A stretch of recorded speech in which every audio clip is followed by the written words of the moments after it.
Halaka, Jomar nagseselos sa admirer ni Carla na pulis. Isang pulis ang humahanga kay Carla at gusto na ligawan si Carla. Bago ko ipagpatuloy ang maiksing reaction video na ito, hiling ko lang na patapusin ang panunood nito para malaman ang nilalaman nito, at kung bago ka pa lang sa munting channel na ito, paki-subscribe para lagi kang updated sa video ng mga kalingap.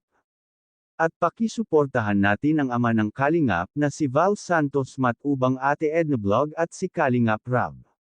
Isang mapagpalang araw sa inyong lahat mga kalingap, at shout out nga pala sa patuloy na sumusuporta sa aking YouTube channel, lalong-lalo na sa mga viewers natin na walang sawang nanunood at sumusuporta. Salamat. Isang pulis ang humahanga ngayon kay Carla. Ayon sa mga netizen na nakakakita dito ay talagang desidido ang pulis na ligawan itong si Carla.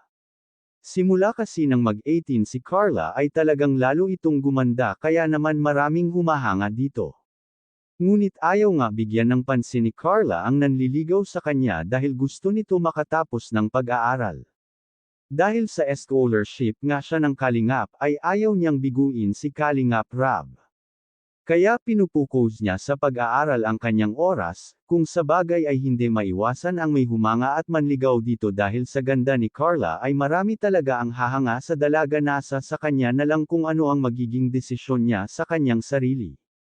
Maraming ang netizen ang nagtatanong kung paano na si Jomar dahil may humahanga nga na isang pulis kay Carla at gusto nga ligawan ang dalaga.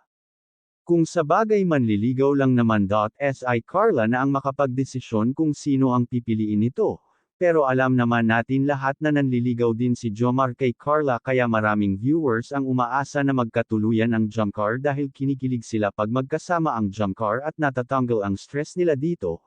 Kaya sigurado na hindi papayag ang mga viewers na ligawan si Carla ng iba. Hanggang dito na lang ang update ko mga kalingap. Maraming salamat at God bless sa inyong lahat.